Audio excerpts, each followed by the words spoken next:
Quiero que usted vaya a su Biblia, Daniel capítulo 9, versículo 27. No quiero que se confunda, vamos a estar desarrollando Daniel 9:27, pero a la luz del libro de Apocalipsis. De tal manera que, como lo hemos dicho anteriormente, pues todo se resume en la manera como usted y yo nos acercamos al texto bíblico, ¿cierto? Y buscando que no sea palabra de hombre ni ideas de hombre, sino que la Escritura sea presentada con la mayor claridad posible. Entonces, le invito a que cierre sus ojos, vamos a orar. Señor, gracias te doy en esta mañana por la bendición que nos das de estar delante de tu palabra. Te pido, Señor, que hables a nuestras vidas, que nos alientes, que nos des fuerza, que fortalezca, Señor, nuestra esperanza, que nuestra fe nunca desmaye, sino que por el contrario podamos ver con claridad las promesas que tienes para nosotros. Y que, Señor, independientemente de cuál sea la situación en la que nos encontremos, podamos vivir confiados en que tu gracia es mayor y que ya nos has salvado. Y lo único que esperamos es tu regreso, Dios. Con esa esperanza vivimos y te pedimos, Señor, de que realmente como iglesia no solamente lo prediquemos, sino que también sea un compromiso diario de vivir para tu gloria, aguardando esa esperanza gloriosa. En el nombre de Cristo Jesús. Amén y amén. El título de la enseñanza de esta mañana es Un desastroso fin. Eso obviamente suena a una tragedia. Desde que el ser humano y la cultura humana tiene la posibilidad de escribir y de desarrollar historias, han quedado muy claras, o por lo menos muy claros, dos géneros literarios. Uno es el género de la tragedia y el otro es la comedia. La tragedia tiene como propósito llevar una historia hasta tal punto de que el final de esa historia sea lamentable. Por el contrario, la comedia tiene como propósito dar un final feliz. Obviamente nosotros entendemos más la comedia como lo chistoso, pero realmente la comedia originalmente no era lo chistoso, sino aquel final que era feliz. Entre la tragedia y la comedia encontramos algo que se llama el drama, el género dramático, que intenta de alguna manera entretejer estos dos géneros literarios. En la vida del creyente, obviamente constantemente estamos en un drama. Unos días estamos felices, otros días no tanto. Unos días estamos muy preocupados, muy angustiados, otros días estamos como color rosa. Pero lo importante no es nuestro caminar ahora. ¿Cómo entendemos nuestro caminar ahora? Lo importante del cristiano es saber hacia dónde apunta el final de nuestra historia. ¿Sí? Para el cristiano, aquel que confía en Cristo, está asegurado un final feliz. Un final en la gloria de Dios. Un final que huele a eternidad, a gozo, a plenitud. Pero para todo aquel que ha decidido no confiar ni obedecer a Dios, el final ya está escrito. Y es una horrenda tragedia. Ahora, quiero compartirles una pequeña ilustración. Me he dejado inundar de la manera como me acerco a Jacob, entonces vengo a ustedes con canciones infantiles y vengo con historias también pequeñas. Los quiero tratar como niños para que entiendan el mensaje bíblico. Un día, un niño pequeño plantó una semilla. Y como suele pasar, pues la semilla tiene que pasar por un proceso. Y el niño sabía que a la semilla había que echarle agua, cuidarla, pero esa semilla nada que brotaba. Al segundo día nada que brotaba. Tercer día yo no veía nada del niño. Y el niño se fue preocupado queriendo sacar la semilla, a ver qué es lo que le pasaba a la semilla, que no salía, nada. Y cerca estaba un jardinero, y entonces el jardinero se le acercó y le dijo, no puedes sacar la semilla. La semilla tiene que tardar un buen tiempo mientras ella genera unos procesos debajo de la tierra, que tú no los ves, pero tú tienes que seguir regándola con agua, cuidándola, el abono, pendiente de que nadie pise el terreno, sino cuidar la semilla porque internamente está creciendo la raíz, está empezando a salir el brote donde va a estar el tallo. Entonces tienes que ser paciente. La semilla sí va a florecer un día, pero tienes que ser paciente. El niño un poco escéptico, pero él decía, pues no tengo más que hacer. O espero y cuido, o la saco y de pronto nunca tengo nada. Entonces el niño siguió echándole agua a la semilla, cuidando la tierra. Y con el tiempo empezó a ver que se asomó el tallo, se asomaron las hojas. Y después de varios meses salió la flor. El niño quería la flor. ¿Qué podemos aprender de esta pequeña historia? 1. La paciencia es una gran virtud. Y como gran virtud, bíblicamente es más que un valor moral. Ustedes saben que los niños entran a la guardería o al jardín y lo primero que le dicen a los padres es, aquí le enseñamos los grandes valores a los niños. Muy bueno, chévere. Pero como cristianos no estamos pregonando valores, estamos predicando la palabra. Y uno de los frutos del Espíritu, vamos a decirlo bien, una manifestación o una evidencia de que el Espíritu está en nosotros es que hay paciencia. Paciencia tanto para tratar con otros como para aguardar con esperanza las promesas de Dios. ¿Qué más podemos aprender de esta pequeña historia? La importancia de la esperanza. La importancia de la esperanza. Nos ayuda a mantenernos enfocados en nuestros objetivos. Si usted es una persona sin esperanza, no le importa la meta, no le importan los objetivos, simplemente se desvía inmediatamente cuando siente que como que eso no tiene provecho. Pero cuando una persona tiene esperanza, tiene claro hacia dónde está apuntando y esa esperanza le permite seguir trabajando por esos objetivos. Es importante que el cristiano tenga clara su esperanza, así como el niño tenía claro que quería extraer una flor de esa semilla. Y como tercera aplicación de esta historia, es importante la confianza. Ese niño confió en lo que el jardinero le dijo. Este niño, aunque escéptico en momento, prefirió seguir el consejo del jardinero. De la misma manera, los cristianos deben aprender a confiar en las promesas de Dios. Y la Escritura es la palabra de Dios. Dios ha hablado a nuestras vidas y nos ha salvado y nos sostiene y nos fortalece por medio de la Escritura. Algo de eso trabajamos ahorita en el curso de Fundamentos. Y por cuanto Dios nos está hablando por la Escritura, usted y yo le debemos prestar mucha atención a los detalles. Cuando usted compra algún electrodoméstico, cuando usted compra un mueble, usted sabe que debe prestarle mucha atención a cada detalle, no sea que o le falten piezas o le sobren piezas después de haber armado el mueble. ¿Cierto? Y usted dice, ¿y ahora qué hago? Me devuelvo, desarmo todo, vuelvo y empiezo desde el principio.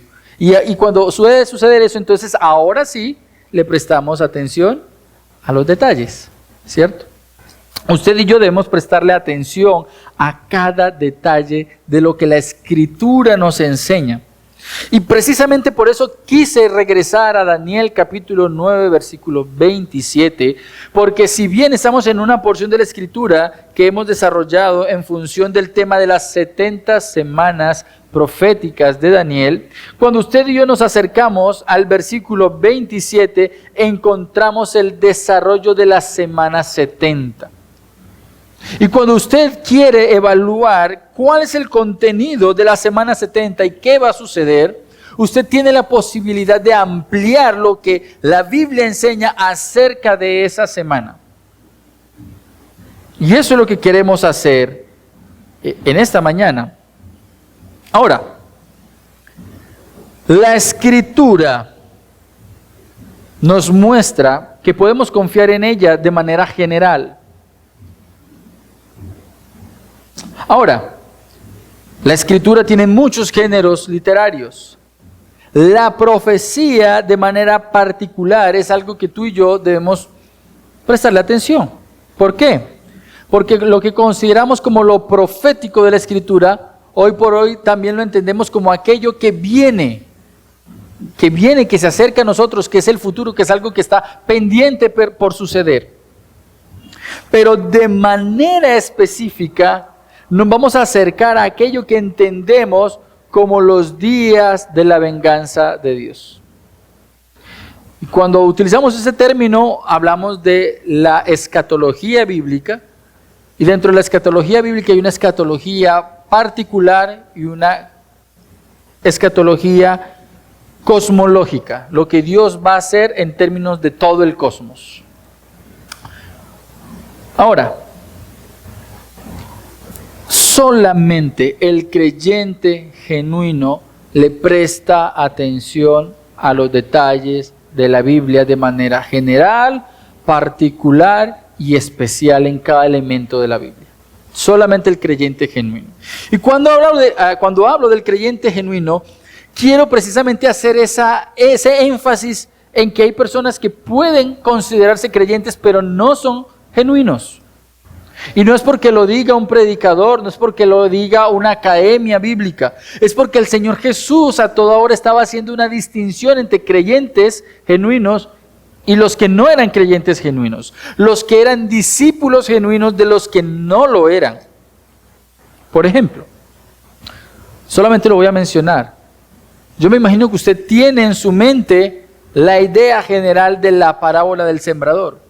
4 terrenos, 4 semillas, solo uno dio fruto. Pero en pocas palabras nosotros podríamos decir que 2 terrenos de 3 se asumían como creyentes.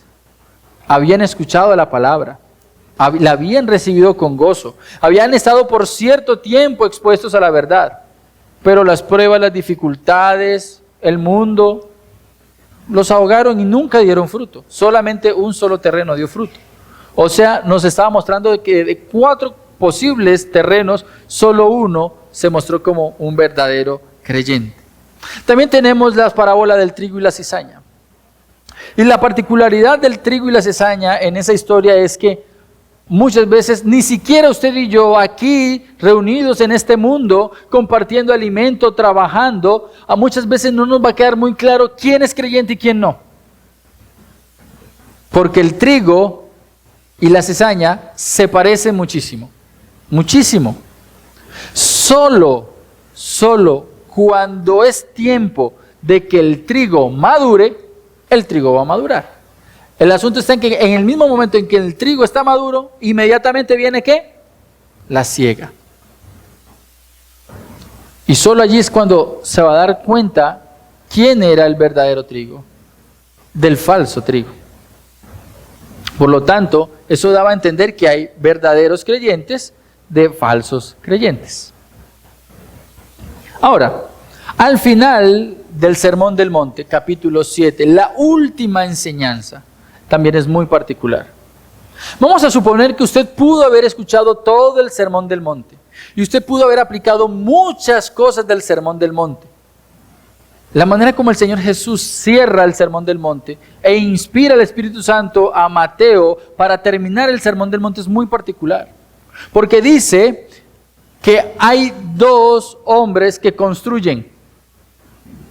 Y esa construcción, Jesús dice, es semejante a aquel que oye y pone en práctica la enseñanza. Muchas personas van a oír el mensaje. Muchas personas van a asumir que son creyentes por una sencilla razón. Porque asumen de manera externa la manera como se ve un creyente. Amable, comedido, fiel, viene a la iglesia, sirve. Pero no se dan cuenta que después, como lo enseña Pablo también, lo importante no es cómo se asume externamente, sino la intención del corazón. ¿Dónde estaba sembrado? ¿Dónde estabas construyendo? ¿A quién deseabas agradar? Y por eso la historia de los dos constructores dice, uno sembró en roca, mientras que el otro sembró en arena. Y viene un día en el cual el Señor va a mover todas las cosas.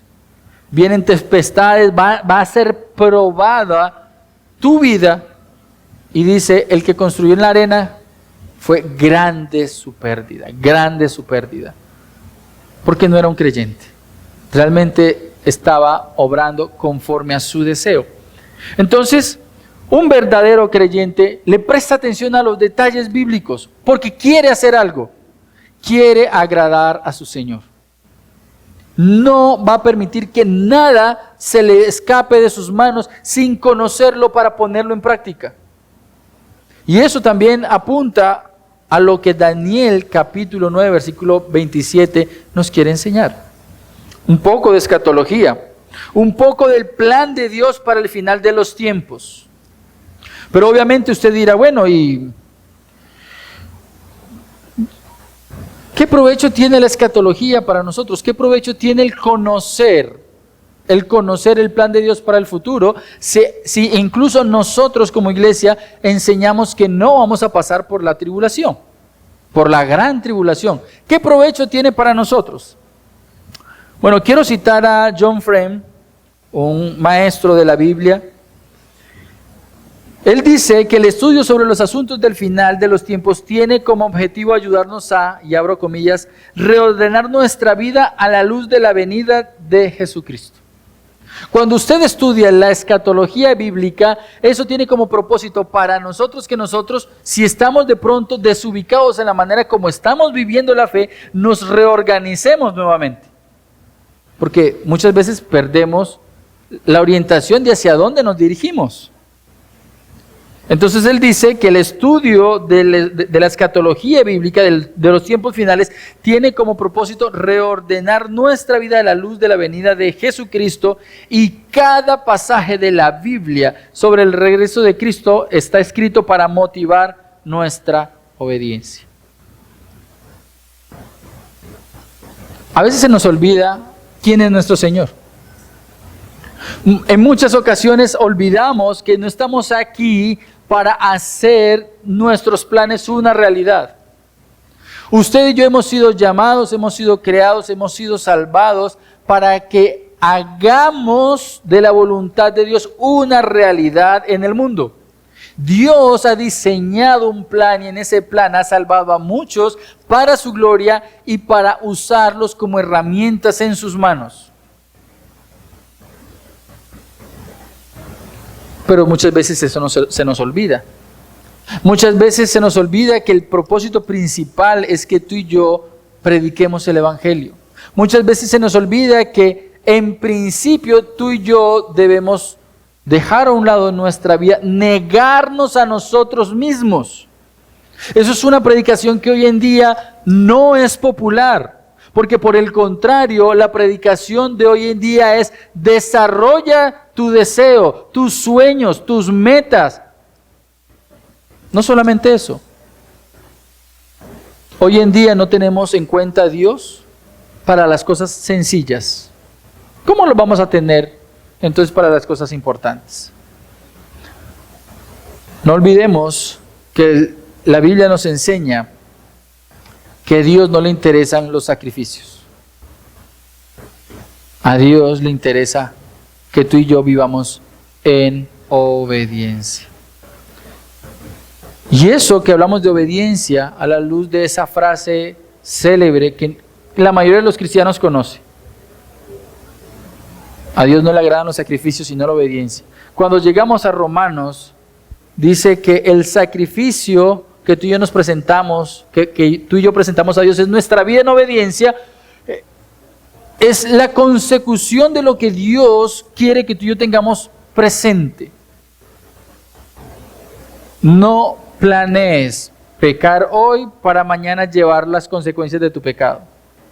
Dios desea que te entregues en obediencia a Dios para que mañana puedas ver cuán buena, agradable y perfecta era la voluntad de Dios.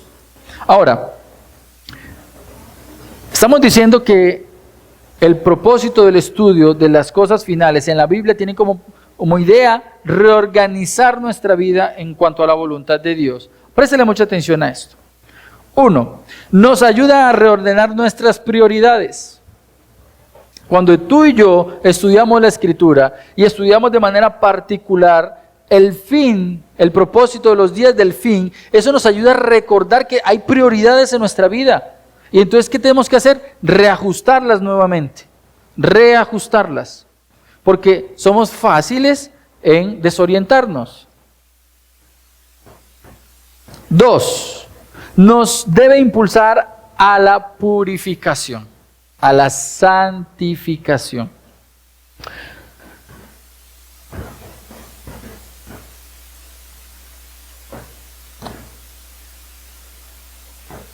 Sin santidad nadie verá al Señor.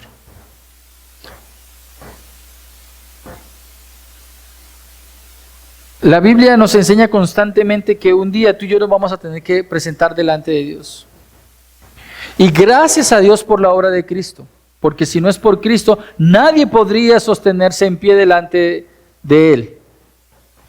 Pero aunque es por medio de los méritos de Cristo que nosotros nos presentamos delante del Padre, eso no significa que tú y yo no nos empeñamos y nos debemos comprometer también en crecer en nuestra vida espiritual para que tú y yo podamos vivir en santidad. De tal manera que el estudio de la escatología bíblica nos impulsa a vivir en pureza. Pero otra motivación que nos presenta el estudio de la escatología es que nos recuerda que nuestra labor para Dios no es en vano. Y cuando usted mira el contenido del libro de Daniel, Daniel tiene una estructura, el libro de Daniel tiene una estructura muy, muy hermosa. Muestra cómo Daniel vivió para Dios y fue fiel delante de 2 imperios. Y al final del libro de Daniel, Dios le recuerda a Daniel, siervo muy amado. Y al final, en el capítulo 12, le dice, tranquilo que tú vas a dormir y te vas a levantar y vas a reinar, porque quien sirve a Dios en fidelidad y en amor va a ser recompensado. Y esa es la esperanza del cristiano, que aunque hemos recibido salvación por gracia, a Dios no le pareció suficiente simplemente con salvarnos, sino que por el contrario le suma más bendición y nos va a dar regalos y recompensas por ser fieles, por el simple hecho de haber aceptado a Cristo como Señor y Salvador. Eso nos debe motivar a la alabanza, ¿no? Y por eso motivé al grupo de alabanza que cantáramos esta canción. Puedes respirar en medio de la dificultad, en medio de la enfermedad, en medio de la angustia. Puedes respirar. ¿Estás vivo? Alaba a Dios. Has sido llamado a ser fiel. Has sido llamado a recordar lo que Dios ha hecho. Así de sencillo. No te dejes enredar por cosas que no tienen sentido. Revisa tu vida en torno a las prioridades bíblicas y entrégate al Señor. Ahora, teniendo en cuenta toda esta gran introducción, ahora sí entremos a Daniel capítulo 9, versículo 27, y dice el pasaje de la Biblia de la siguiente manera. Voy a leer desde el versículo 26 y dice, después de las 69 semanas proféticas, dice, después de las 62 semanas, el Mesías será muerto y no tendrá nada. ¿Qué es lo que no tendrá? Lo que se había dicho que se iba a lograr al final de la semana 70, ¿cierto? Dice el versículo 24, para que lo tenga en cuenta. 70 semanas han sido decretadas sobre tu pueblo y sobre tu santa ciudad para poner fin. Y aquí están los objetivos de las 70 semanas. Para poner fin a la transgresión, para terminar con el pecado, para expiar la iniquidad. Eso se puede decir que se logra en la muerte del Señor Jesucristo, pero las 70 semanas no tiene como planteamiento objetivo 3 elementos, sino 6. Dice, para traer justicia eterna, para sellar la visión y la profecía y para ungir el lugar santísimo. Se necesitan 70 semanas para lograr 6 objetivos. Y hasta que no se cumplan las 70 semanas, no se cumplen los 6 objetivos. Ahora, después de las 62 semanas, versículo 26, el Mesías será muerto y no tendrá nada. ¿Nada de qué? De lo que acabamos de leer. Ninguno de los 6 objetivos es claro y evidente. Y el pueblo del príncipe que ha de venir, mire que ahí no dice, y el príncipe que ha de venir, sino que el pueblo del príncipe que ha de venir destruirá la ciudad y el santuario. Después de que Cristo muere, y Cristo muere después de la semana 62, pero no en la semana 70, en ese periodo de tiempo va a venir un pueblo y va a destruir la santa ciudad. ¿Cuál es la santa ciudad según Daniel? Cuando usted lee el capítulo 9, usted se da cuenta que la santa ciudad es Jerusalén. En el año 70 después de Cristo, un pueblo, los romanos, entran a la ciudad santa y destruyen la ciudad y destruyen el templo. Pero si usted se da cuenta, no se acabó la historia de la humanidad. La historia de la humanidad ha continuado. Dice, su fin vendrá con inundación. Aún hasta el fin habrá guerra. No ha parado la guerra en Jerusalén. Después del año 70, los romanos tomaron, conquistaron, dejaron destruido, entraron los musulmanes después empezaron a pelear con los católicos y siempre ha sido una disputa ese terreno. Hoy por hoy todavía tenemos guerra en Jerusalén y las guerras no acaban. ¿Por qué no acaban? Porque el texto dice que habrá destrucción y su fin vendrá con inundación y aún hasta el final habrá guerra. ¿Hasta cuándo? Dice, las desolaciones están determinadas. Siempre va a haber destrucción y guerra en Jerusalén hasta que venga el Mesías. Siempre. Por eso es que hoy por hoy todavía hay conflicto. Y por eso empezamos por donde empezamos.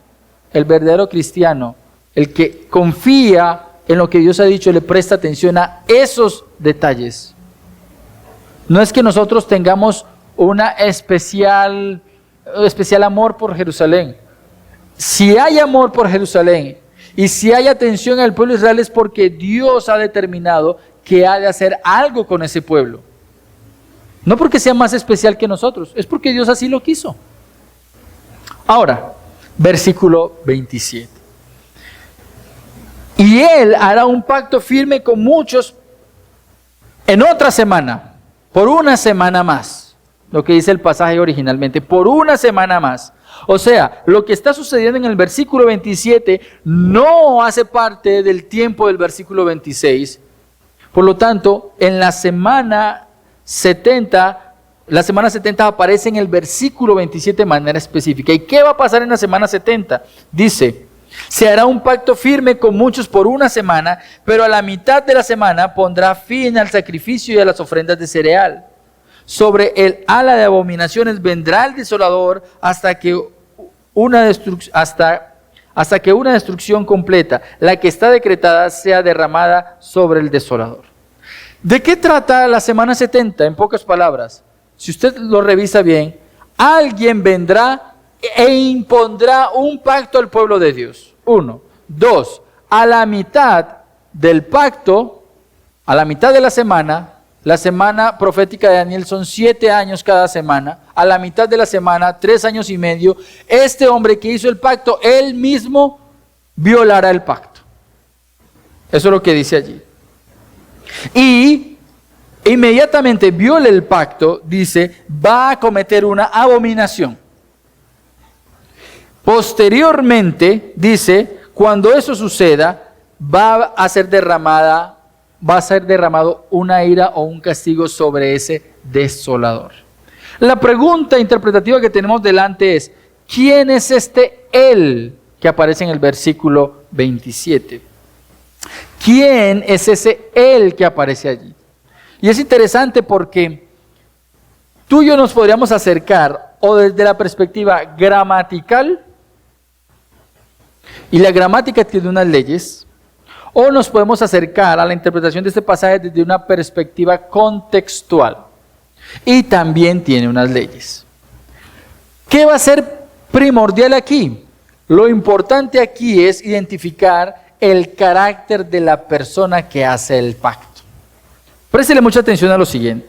Si el Él que aparece en el versículo 27 es Cristo, que hay una postura que dice que es Cristo, ¿por qué? Porque se aplica la gramática donde dice que es importante el antecedente más cercano, o sea, el sujeto más cercano. Ese sujeto tendría que ser el Mesías, porque en el versículo 26 dice, después de las 62 semanas, el Mesías será muerto. El sujeto inmediatamente anterior tendría que ser el Mesías. Hay un problema con ese acercamiento gramatical. El Mesías, bíblicamente, es Dios. Y Dios, primero, no impone obligadamente un pacto. Los pactos de Dios tienen una característica muy particular. Siempre son en gracia y en amor. El término que aparece aquí, un pacto firme, realmente es un impacto impuesto obligatorio. Y esa no es la manera como obra Dios. Ahora, no solamente esto, sino que si aplicáramos ese Él a Cristo, tenemos un segundo problema. Y es que no solamente impone un pacto, sino que incumple o va en contravía del carácter de Dios, porque Dios no es hombre para que mienta, ni hijo de hombre para que se arrepienta. Por lo tanto, si Dios inicia un pacto, no es para romperlo a la mitad del tiempo del plazo. Pero si usted se da cuenta, Él que aparece aquí, dice que a la mitad de la semana pondrá fin al sacrificio. O sea, fin en lo que consistía el pacto. El pacto de alguna manera allí hace referencia a que el pueblo judío podía entrar nuevamente a su ciudad, a su templo, al lugar que había sido asignado por Dios para que se ofreciera sacrificio y volver a iniciar los sacrificios. Y eso no ha pasado. Y ese no es Dios el que va a determinar violar un pacto. Porque cuando Dios empieza algo, lo termina. Si Dios dice que va a hacer un pacto por 7 años, ¿qué va a hacer Dios? Pues cumple los 7 años de su pacto. Obviamente, entonces, la herramienta gramatical del antecedente más cercano no es la herramienta apropiada para determinar que ese Él sea el Mesías. Por lo tanto, tenemos una herramienta contextual. No solamente el antecedente nos muestra a nosotros quién puede ser ese Él, sino que el contexto del pasaje nos da luz de quién mejor puede ser interpretado aquí. Y si usted se da cuenta, en el versículo 26 nos aparece que dice allí, el pueblo del príncipe que ha de venir.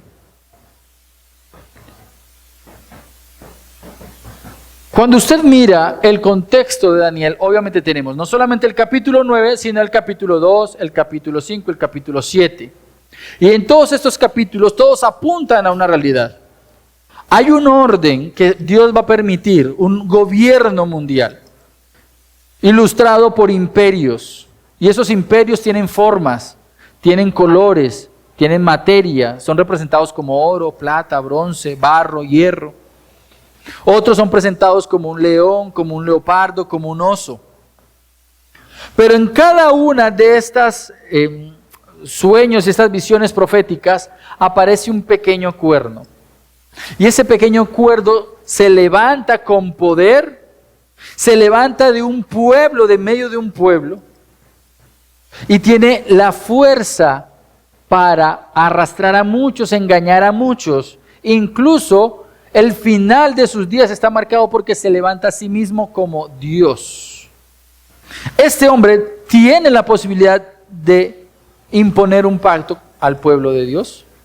Y este mismo hombre, por cuanto no es Dios, no tiene la posibilidad de garantizar que ese pacto se cumple, y a la mitad de la semana le tocará violar ese pacto. O sea, ese Él, aquí, contextualmente, tiene más peso en el anticristo. Ahora, lo que me llama la atención de todo eso que les acabo de plantear es que Daniel en un solo versículo presenta lo que todo el libro de Apocalipsis desde el capítulo 6 hasta el capítulo 19, nos presenta como la gran tribulación. El periodo de tribulación, el periodo de la ira de Dios. Y yo lo voy a desglosar de la siguiente manera. Estoy en el versículo 26, lo divido en 4 puntos. Primero, un pacto en engaño. Y usted lo puede asociar con Apocalipsis capítulo 6, versículo 1. Cuando Cristo abre el primer sello de un rollo que nadie puede abrir sino solamente el Cordero, el primer sello es un caballo blanco, un hombre en él montado, y tiene un mensaje, y es paz. La única forma en que el pueblo de Israel pueda aceptar un pacto con el anticristo es proporcionándole paz. Pero si usted se da cuenta, en el versículo 27 dice, pero a la mitad de la semana pondrá fin el sacrificio y la ofrenda. Apocalipsis 11:2, rompimiento del pacto.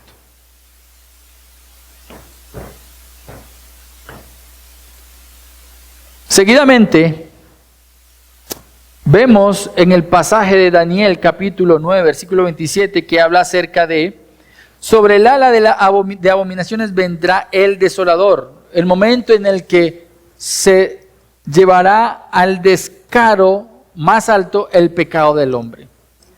Y eso lo encuentran ustedes en Apocalipsis capítulo 13, versículos 5 al 8. Este hombre se levantará con orgullo, la bestia, el anticristo, y dirá con arrogancia, yo soy Dios.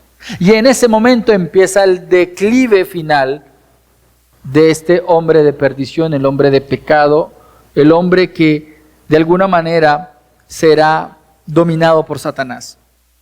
Y al final del versículo 27 dice, hay una destrucción completa, la que está decretada, y será derramado sobre el desolador. Apocalipsis 16, que es el pasaje que usted y yo leímos ahorita en el tiempo intermedio de la alabanza.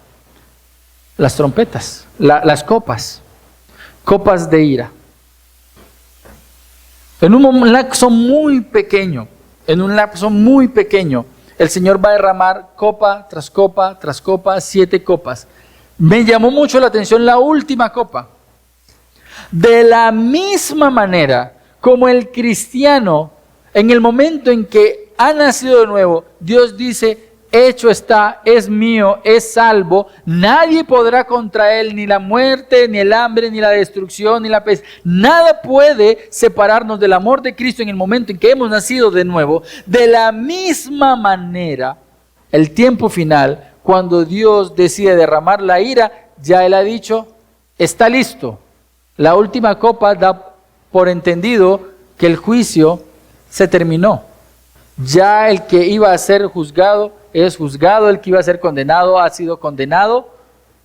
El desastre final ha sido decretado. Y me llama mucho la atención porque si usted se da cuenta, el lenguaje de Daniel, capítulo 9, versículo 27 dice, la que está decretada, la destrucción decretada. Hay algo que está más seguro que cualquier otra cosa.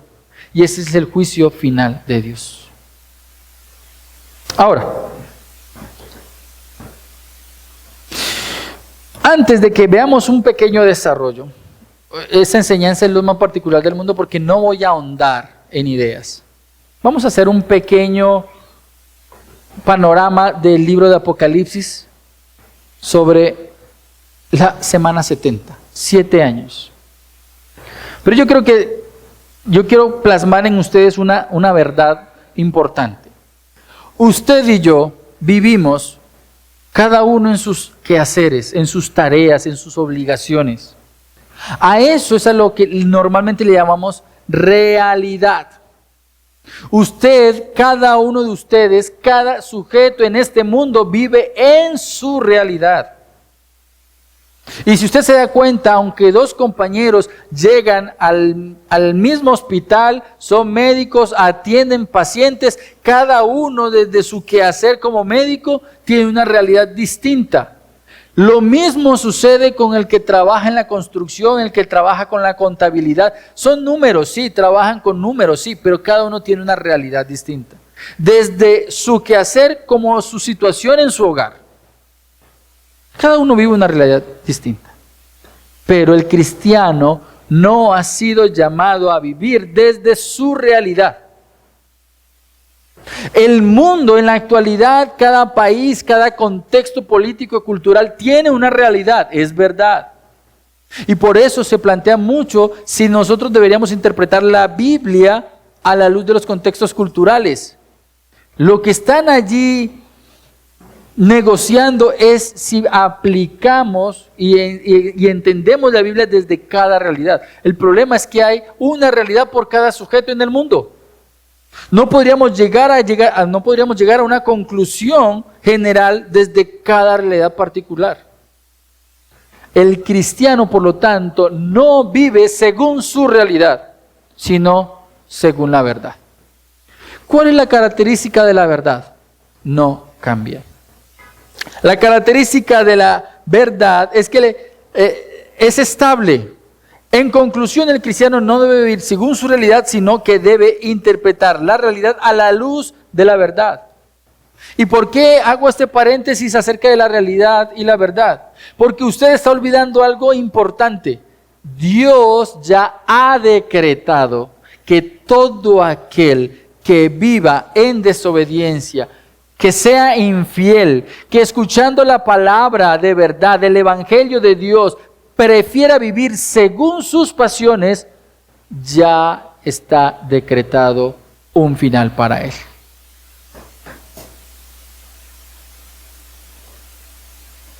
Y no es algo que solamente planteamos desde Daniel capítulo 1, versículo 27. No es solamente algo que se enseña desde Apocalipsis. Si usted va a Apocalipsis a toda hora dice, aquellos que adoraron a la bestia y no quisieron someterse a Cristo, ya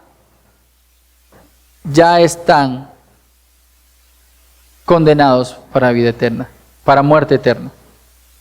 Ya. La Biblia constantemente habla no solamente de una verdad, sino de la situación del ahora. Nadie puede vivir en el pasado, aunque sí puede vivir del pasado, pero nadie vive en el pasado. Si hay algo más real que el pasado es el futuro. Y hay algo interesantísimo en la Escritura. Dios, cuando habla de haber decretado y de presentar las cosas futuras, son tan reales que nos debería dar temor escuchar una enseñanza que me hable acerca de la venida de Cristo y yo no esté viviendo para Cristo.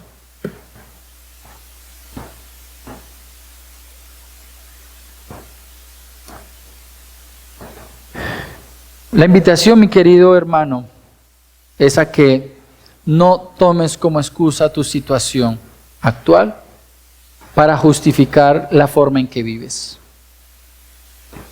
Porque delante de Dios eso no es una excusa válida. Porque Dios no toma como principio para juzgar tu realidad, sino que Él va a tomar como principio para juzgarte la verdad de Dios. De allí que es mayor la condenación para aquellos que, habiendo escuchado la palabra de Dios, no quisieron someterse a ella. Ahora,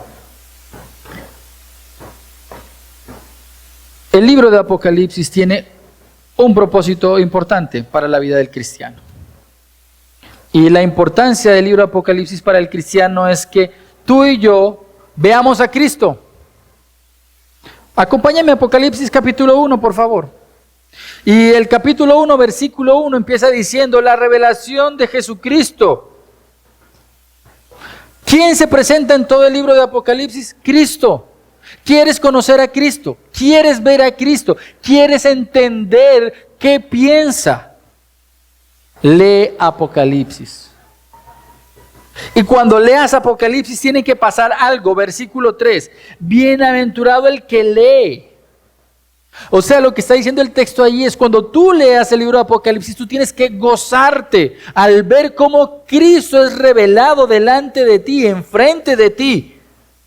Bienaventurado el que lee y los que oyen las palabras de esta profecía y guardan las cosas que están escritas en ella. Debe ser para nosotros un gozo saber que cada vez que tú vives una injusticia, cada vez que te señalan por ser seguidor de Cristo y eres vituperado, Dios no va a tomar esa situación como algo irrelevante, sino que Dios está guardando todas esas injusticias. Y un día Dios va a dar cada quien según sus obras. Esa es la justicia de Cristo revelado en el libro de Apocalipsis. Allí está. Ahora, cuando vas al capítulo 5, el capítulo 5 de Apocalipsis es glorioso, es hermoso. Hay un rollo en este capítulo que toma especial relevancia. Dice capítulo 5, versículo 1, y vi en la mano derecha del que estaba sentado en el trono, o sea, Dios Padre, un libro escrito por dentro y por fuera. Tenía mucha información. Normalmente en la antigüedad los rollos se escribían por un solo lado. Este estaba escrito por dentro y por fuera, sellado con 7 sellos. O sea, es un testamento. Algo que se sellaba con sellos era un testamento. Solamente el que iba a heredar las propiedades del testamento era el único que podía abrir los sellos del rollo. Y vi a un ángel poderoso que pregonaba a gran voz: ¿quién es digno de abrir el libro y de desatar sus sellos? ¿Quién es digno? ¿Hay alguien aquí que merezca y tenga el título y quien pueda recibir todo lo que ha sido creado? Dice versículo 3, y nadie, ni en el cielo, ni en la tierra, ni debajo de la tierra, podía abrir el libro ni mirar su contenido. Y dice el versículo 4 acerca de Juan, y yo lloraba mucho, porque nadie había sido hallado digno de abrir el libro ni de mirar su contenido. Entonces uno de los ancianos me dijo: no llores, mira, el león de la tribu de Judá, la raíz de David, ha vencido para abrir el libro y sus 7 sellos. Miré y vi entre el trono con los 4 seres vivientes y los ancianos a un cordero. ¿Quién es el cordero? ¿Quién es el león de Judá? ¿No te queda claro quién es el único que puede abrir el libro? De pie, como inmolado, alguien que había muerto en una cruz, que tenía 7 cuernos y 7 ojos, perfección, que son los 7 espíritus de Dios enviados por toda la tierra, totalidad. Los cuernos simbolizan poder, los ojos conocimiento. Él es todo conocimiento y todo dominio, el Cordero. Y vino y tomó el libro de la mano derecha del que estaba sentado en el trono. Cuando tomó el libro, los 4 seres vivientes y los 24 ancianos se postraron delante del Cordero. ¿Quién es el único que puede recibir adoración? Dios. Y aquí el Cordero, quien es Cristo, nos deja ver que es Dios. No que llegó a ser Dios, siempre ha sido Dios. Cualquier secta, cualquier grupo religioso que niegue la eternidad de Cristo ya ha sido condenado. Para que alguien sea Dios debe atribuirse el atributo de la eternidad. Cristo es eterno. Cuando tomó el libro, los 4 seres vivientes y los 24 ancianos se postraron delante del Cordero. Cada uno tenía un arpa y copas de oro llenas de incienso, que son las oraciones de los santos, y cantaban un cántico nuevo diciendo: digno eres de tomar el libro y de abrir sus sellos, porque tú fuiste inmolado y con tu sangre compraste para Dios a gente de toda tribu, lengua, pueblo y nación. Si tú estás aquí hoy alabando y adorando a Dios y deseando ser fiel a Dios, es por una razón: porque Cristo murió para salvarte. Y préstale mucha atención a esto. Lo voy a insistir. Más nos vale vivir dignamente para que el sacrificio de Cristo no sea en vano. Ahora, ¿realmente fue en vano? No, pues Hebreos dice que no fue en vano. El problema está en que muchos de nosotros vivimos no teniendo en nuestra mente conciencia de lo que significó la muerte de Cristo. Y si vivimos de manera desinteresada, no teniendo en cuenta lo que significa vivir para Cristo, posiblemente no somos salvos. Y ahí es donde debemos tener mucho cuidado. Versículo 10. Y los has hecho un reino de sacerdotes para nuestro Dios y reinará sobre la tierra. Ahora, ¿qué viene después? Bueno, el Cordero tiene el testamento en su mano y ahora llega el momento de decretar qué es lo que le pertenece a él.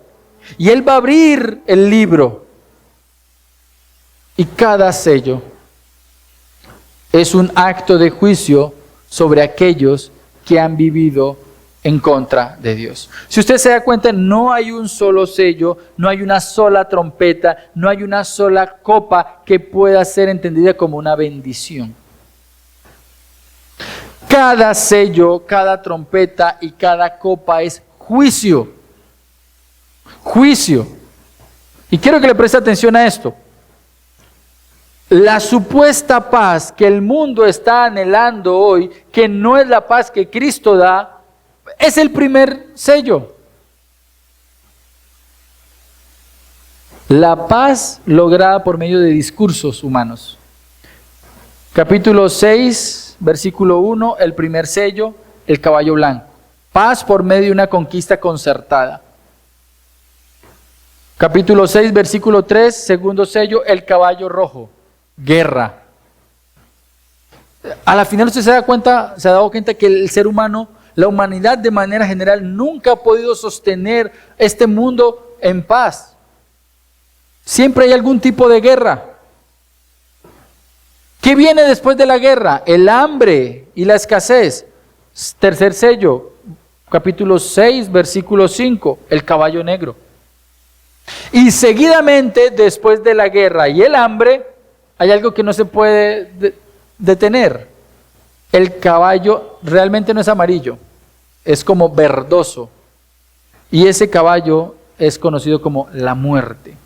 Son apenas los primeros 4 sellos de juicio sobre un mundo que ha decidido irse en contra del Mesías. ¿Quién se supone que va montando el caballo? ¿Quién se supone que va dirigiendo la guerra? ¿Quién se supone que administra el hambre y la escasez? ¿Quién se supone que es el que da vía libre para que la muerte a la final tenga dominio en ese periodo de esas semanas 70? El anticristo. Porque es la cabeza pequeña, el cuerno pequeño, el pequeñito hombre que está buscando irse en contra de Dios y de su pueblo. Y nunca olviden esto. Las 70 semanas de Daniel deben ligarse con la petición de Daniel. Dios, ¿qué va a pasar con nuestro pueblo y con nuestra santa ciudad? Y la respuesta son las 70 semanas. Va a venir un día en que va a venir un príncipe, les va a ofrecer paz, pero yo, dice Dios, yo voy a destruir al desolador. Cuando queremos llegar allí al capítulo 6 de Apocalipsis, versículo 9, encontramos que el quinto sello son las oraciones de los santos por venganza. No es la venganza, son las oraciones. Ojo con esto, si usted quiere plantear la importancia de tus oraciones por justicia, Dios acumula las oraciones y en su momento va a tenerlas presentes. El sello que encontramos en el versículo 9 es el quinto sello, son las oraciones. Versículo 12, sexto sello, un gran temblor. Dios sacude la tierra, como dando un aviso. Estoy cerca, pero no es un temblor común y corriente. Cuando llegamos al capítulo 8, versículos 1, encontramos el séptimo sello. ¿Qué está haciendo Dios? Juzgando. ¿Y qué significa el séptimo sello? El séptimo sello le da la entrada a las 7 trompetas. ¿Qué son las trompetas? ¿Para qué son las trompetas? Las trompetas se utilizaban para anunciar. Las trompetas se anunciaban para decir, la guerra empezó. Empezó la guerra. Y tenemos entonces 7 trompetas. Trompeta número 1, capítulo 8, versículo 7. Granizo y fuego mezclado con sangre. Posiblemente, si uno quisiera como intentar darle luz allí a esa imagen. ¿Cómo se ven las erupciones volcánicas y las piedras que van bajando? ¿Parecen qué? Granizos encendidos, posiblemente. Trompeta número 2, 8:8, Apocalipsis 8:8. Una gran montaña encendida es arrojada al mar. De hecho, la trompeta 2 y la trompeta 3 se parecen mucho. Simplemente que la magnitud de la trompeta 3 parece ser más catastrófica. Interesantemente, lo que estamos viendo en las trompetas es que los juicios de Dios ya vienen del cielo.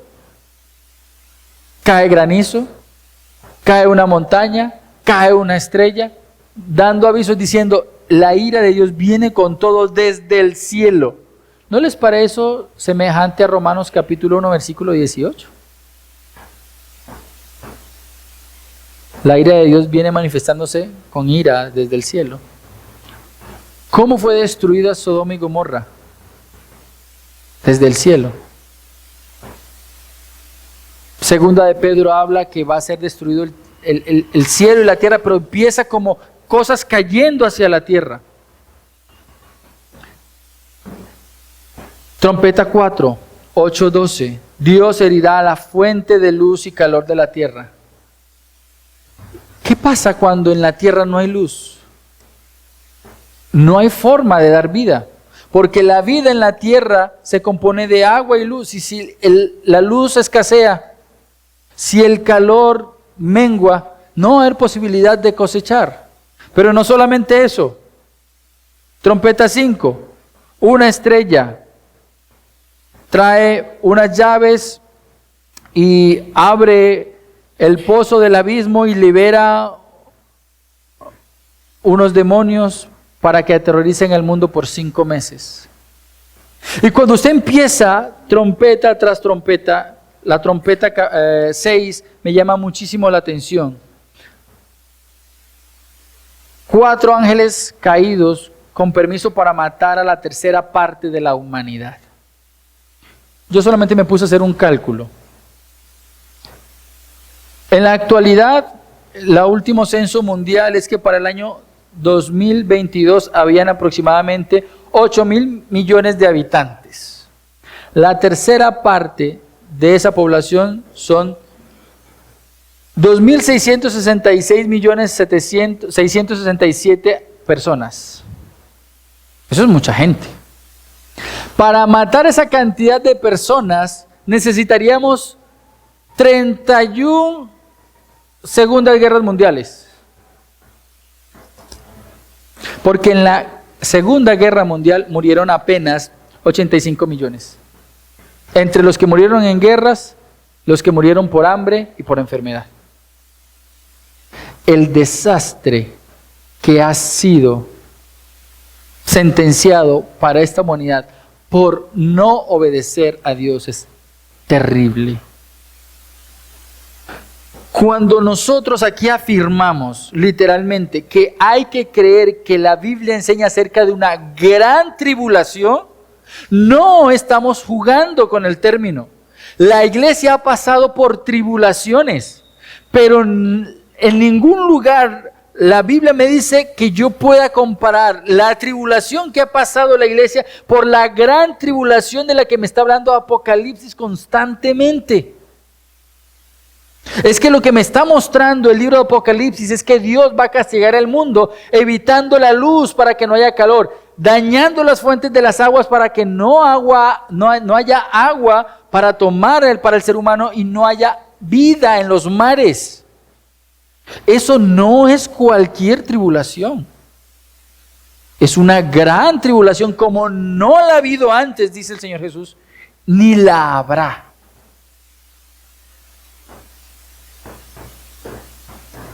Ahora, acompáñenme por favor al capítulo 9 de Apocalipsis.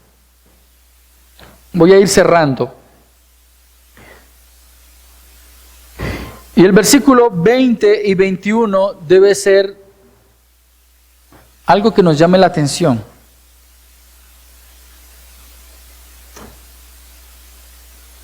Cuando usted llegue a esa porción, estamos al final de la trompeta 6 y dice, y el resto de la humanidad, los que no fueron muertos por estas plagas, no se arrepintieron de las obras de sus manos, ni dejaron de adorar a los demonios y a los ídolos de oro, de plata, de bronce, de piedra y de madera, que no pueden ver, ni oír, ni andar.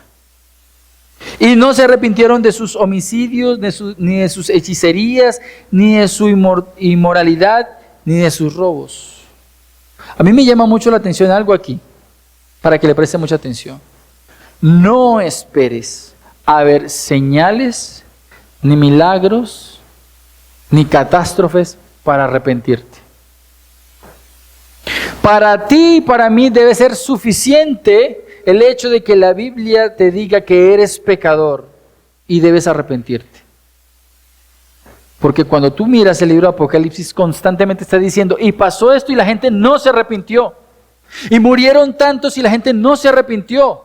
Y Dios va a permitir que los demonios vengan y atormenten a la gente y ni aún así la gente se arrepiente. La gente no se arrepiente no por el hecho de que vea, sino porque no quiere. Porque su corazón es un corazón entregado al pecado. Pero cuando quieres llegar al capítulo 16, el capítulo 16 es determinante. Préstele mucha atención para quiénes son las copas de la ira, para quiénes.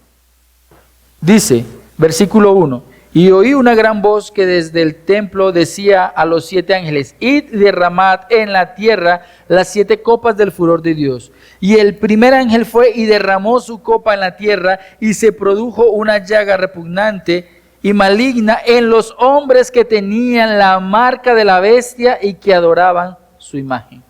¿Para quién son las copas de la ira?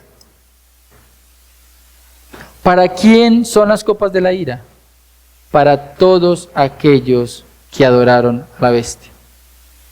La ira no es para la iglesia. La ira, el día de la ira no es para que la iglesia esté aquí. Dios no quiere derramar ira sobre los obedientes. Dios ha diseñado, ha determinado que el día de la ira sea para los desobedientes. Y así cada una de esas copas, hasta que usted llega al versículo 17. Y el séptimo ángel derramó su copa en el aire, y una gran voz salió del templo, del trono, que decía, hecho está. Destrucción. Hubo un gran terremoto, fue tan grande y poderoso el terremoto, que a la final se concluye todo con granizo, con fuego, y grande es la destrucción. Grande es la destrucción. Un desastroso fin para el desobediente. Un desastroso fin para aquel que no se quiere arrepentir. ¿Y qué queda para nosotros?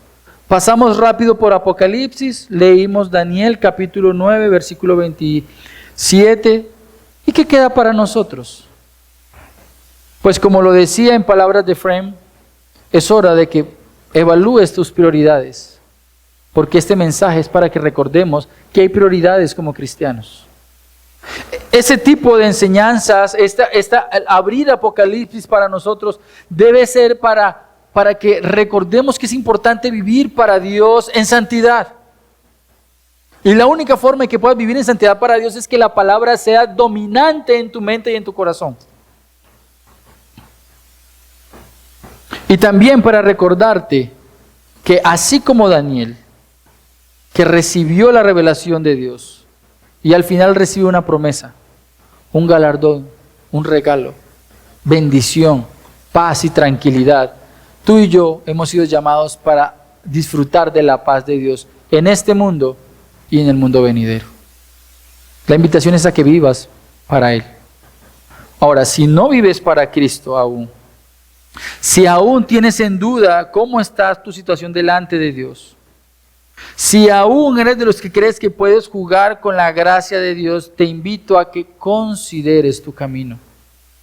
Yo no puedo decir ni asegurar quién es salvo en este lugar, porque tampoco sé cuáles son las prioridades en tu corazón.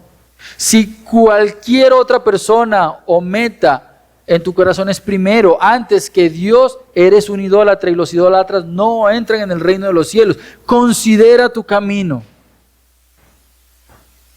Y si es el día para que te arrepientes de tus pecados y vuelvas al Señor, aprovecha esta oportunidad. Porque así como en los días de la gran tribulación, cuando Dios determina que ya no hay más oportunidad para ti, no hay más oportunidad. Isaías lo dice. Llegará un día en que ya no hay oportunidad para el arrepentimiento. El día de salvación es hoy. No juegues con el mensaje que estás recibiendo. Hebreos dice, si tú no aprovechas el mensaje que fue confirmado por los milagros de Cristo, no tienes en cuenta ese mensaje, grande va a ser tu desastre, grande va a ser tu desastre. Un desastre eterno, una pérdida eterna. No juegues con Dios, porque no se puede, pero no creas que vas a pasar desapercibido. No seas como el Johann infantil, que decía que el día en el que estemos delante de Dios en el cielo, me voy a esconder detrás de unas columnas hasta esperar que Dios termine de juzgarlos a todos, y cuando se haya acabado el juicio, yo salgo a jugar a los jardines. Nadie se puede esconder de la presencia de Dios. Nadie. El día de salvación es hoy. Vamos a orar. Señor, delante de tu presencia estamos. Y necesitamos de tu gracia para poder estar firmes. Una firmeza que no depende de nuestras obras, sino de la gracia de Cristo. Y no nos queremos avergonzar delante de ti. Pero muchas veces vivimos como quien se avergüenza de Cristo. Y nos da temor hablar de Cristo. Y nos da temor confesar que somos seguidores de Cristo. Y Jesús dice que aquel que se avergüence de Él aquí en la tierra, Él se avergonzará de ellos en el cielo. Padre, te pedimos que nos permitas ser siervos fieles. Que podamos aprender también de la vida de Daniel, un joven que determinó en su corazón no contaminarse con las cosas del mundo. Que podamos ser esos hombres y esas mujeres que no viven bajo el principio de sus circunstancias, sino bajo el principio de la verdad de Dios. Que sabemos que todas las cosas tenderán al desastre, tenderán al pecado, tenderán al desorden político, cultural, económico, pero nosotros confiamos en que Cristo ha vencido y su victoria es nuestra victoria. Y podemos permanecer firmes en cualquier circunstancia y situación si ponemos nuestra confianza en Él. Ayúdanos a ser pacientes. Ayúdanos a tener una esperanza clara. Ayúdanos a confiar en nuestro Señor. Que esta iglesia, comunidad de gracia, que está compuesta, Señor, por cada una de las personas aquí reunidas, podamos realmente tomar la decisión de vivir fielmente para ti. Y que un día podamos elevar ese cántico en el cielo,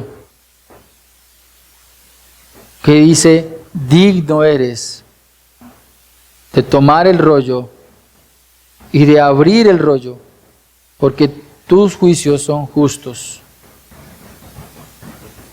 Ayúdanos, Señor, a ser fieles a ti. En el nombre de Cristo Jesús. Amén.